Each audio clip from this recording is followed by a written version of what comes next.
साथियों, अभी मध्य प्रदेश में वो गंजेड़ियों की जो सरकार चल रही है ना, वो जो गंजेड़ियों की सरकार चल रही है हिल गई है। इन मनवादी ताकतों की, इन आरक्षण विरोधी ताकतों की जड़ें हिल चुकी है साथियों, जड़ें उखड़ चुकी है साथियों। 90 है, 90 भाग हमारा है, 10 का शासन नहीं चलेगा, नहीं चलेगा। बिल्कुल बात सही है। बाकी समय पर हम लोग चेतते नहीं। अभी हम लोग मंच से हल्ला कर रहे हैं, क्योंकि समय पर हम लोग के चेतना चाहिए दोस्तों। समय पर चेत के जो भी हम लोग गिड़गिड़ा रहे हैं 90% वाले की मांग कर रहे हैं, वो 10% वाला हमसे मांग करता। बाकी हम लोग में फूट है कहीं न कहीं, इसलिए चेतना होगा। और हम बोलते हैं नारा कि हम एक हैं, हम एक हैं, बाकी मन से एक नहीं है, बोल से एक खाली बोल रहे हैं, मन धन से आप एक नहीं है। जब आप एक हो जाएंगे तो आपके सामने कोई टीके वाला नहीं है। इसीलिए हम तमाम बंधुओं से आग्रह करते हैं कि अपने गांव में जाएं और गांव में एकता के पर्चे बनाने। गांव से ही बाती गांधी जी बोले थे कि भारत की आत्मा गांव में बसती है, इसलिए ताकत गांव में है। गांव में एक होके और सब संगठित होइए और 10% के निकम्मा सरकार को हम उखाड़ फेंकेंगे और 24 में हम सत्ता में रहेंगे। इसी चंद शब्दों के बाद अपनी बात को विराम देते हैं। जय किसान। आज इस जंतर मंतर पर ओबीसी समाज अपने अधिकार के लिए ये एक दिवसीय जो प्रदर्शन हो रहा है, अभी हमारे कई साथियों ने कहा हम 90% है, तो 90% वाले 10% को देंगे ना, लेंगे नहीं। लेकिन ये जो मंच है ओबीसी महासभा, इस मंच के माध्यम से हम कहना चाहते हैं कि इस बैठे हुए समाज को देने वाला समाज बनाएंगे। ओबीसी महासभा के मंच से कहता हूं साथियों, उसके लिए हम लोगों को दिन रात संघर्ष करना पड़ेगा।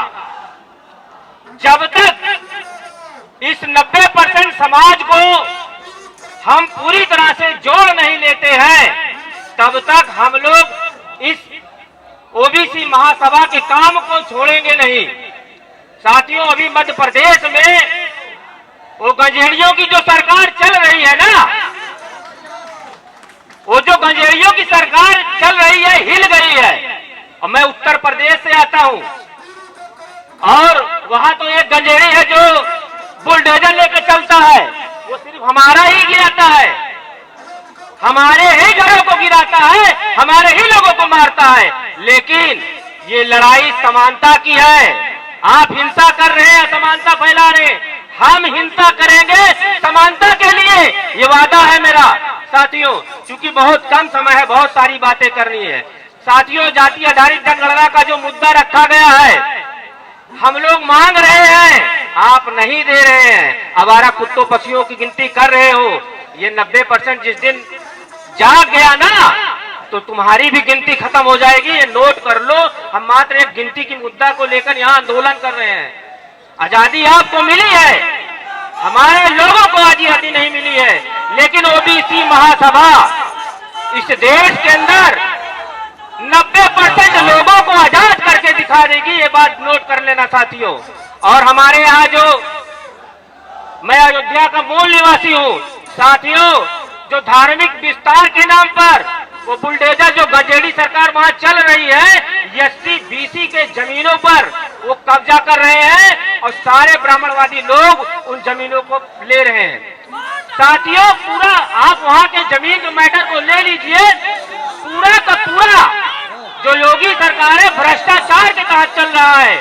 और आने वाले 2022-23 जो 22 चल रहा है, 23 में हम उनको पूरी तरह नंगा न कर दिया तो मेरा नाम सुनील निषाद है, मैं ओबीसी का औलाद नहीं, ये बात में नोट कर लेना। और मंच रहेगा ये ओबीसी महासभा। तख्त बदल दो, ताज बदल दो, बेईमानों के राज बदल दो, बदल दो, ताज बदल दो, बेईमानों के राज बदल दो, बदल दो, ताज बदल दो, बेईमानों के राज बदल। हम सब यहाँ ओबीसी महासभा के बैनर तले ओबीसी महासभा की दिल्ली इकाई के नेतृत्व में ओबीसी के हक अधिकार की आवाज को बुलंद करने के लिए साथियों हम यहाँ पर सभी क्रांतिकारी साथी एकत्रित आए हैं। साथियों, हम जिस जिले से आते हैं और चंबल की माटी के श्योपुर जिले से हैं हम, और हमारे यहां से श्योपुर मुरैना लोकसभा संसदीय सीट से नरेंद्र सिंह तोमर सांसद है, जिसने इस मोदी सरकार के नेतृत्व में, मोदी के नेतृत्व में किसानों के, ओबीसी के हक अधिकारों को कुचलने का काम किया है।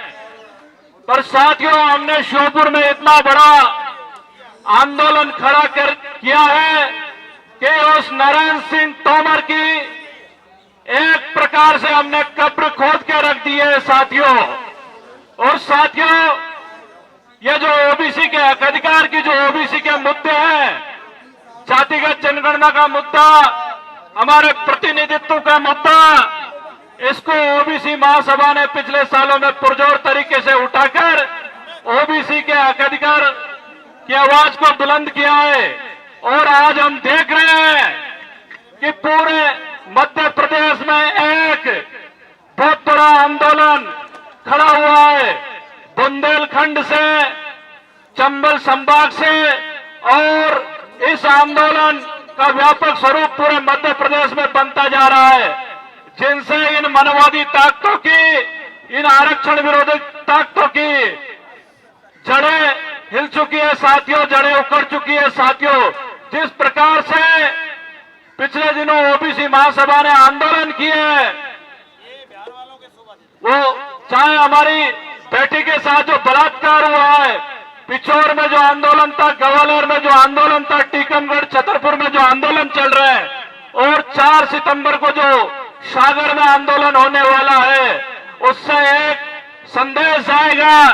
और इस मनोवादी सरकार की, किसान विरोधी सरकार की, ओबीसी विरोधी सरकार की, SC ST माइनॉरिटी विरोधी सरकार के साथियों, निश्चित रूप से कब्र खुदना तय आवश्यकता है। हम सबको अनुशासन में संगठित रूप से ओबीसी महासभा ने हमको एक मंच दिया है, उस मंच पर आने की, उस बैनर तले काम करने की साथियों हमारी राजनीतिक ताकत भी निश्चित रूप से मध्य प्रदेश में और अन्य राज्यों में काफी मजबूती के साथ बढ़ती जा रही है।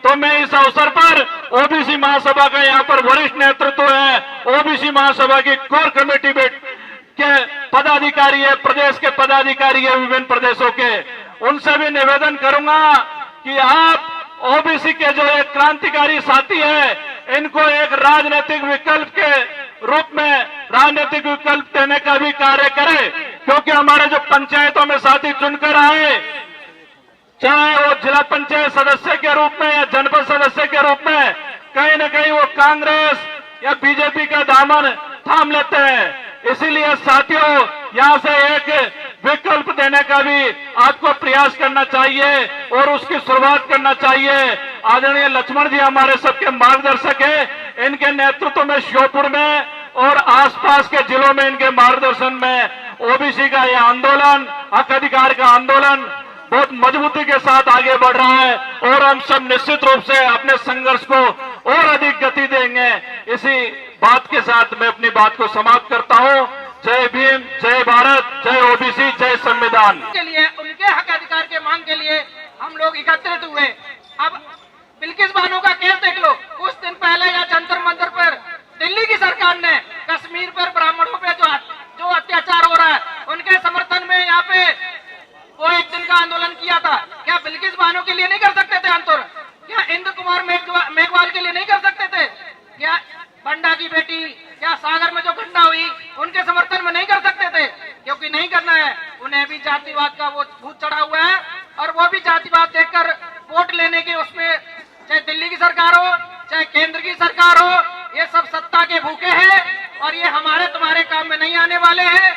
अभी कल 2-3 दिन पहले मैंने एक पाखंडवाद की वीडियो शेयर की थी और उस वीडियो पे आपत्ति जताने वाले कोई और नहीं थे, वो हमारे ओबीसी भाई उस कमेंट में लगे पड़े थे, कह रहे कि मैं मौलाना की फोटो डालता हूँ या मैं किसी मौलवी की फोटो डालता हूँ। मैंने कहा अगर कोई उसमें पाखंडवाद में शामिल है आप मुझे दो, मैं अपनी फेसबुक आईडी से मैं डालूंगा।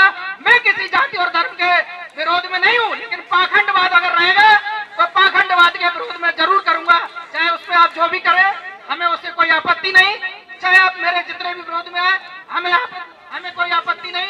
ओबीसी महासभा ने एक मंच दिया है, हम जरूर खुल के सामने आएंगे, हम लोग डरने वाले नहीं है।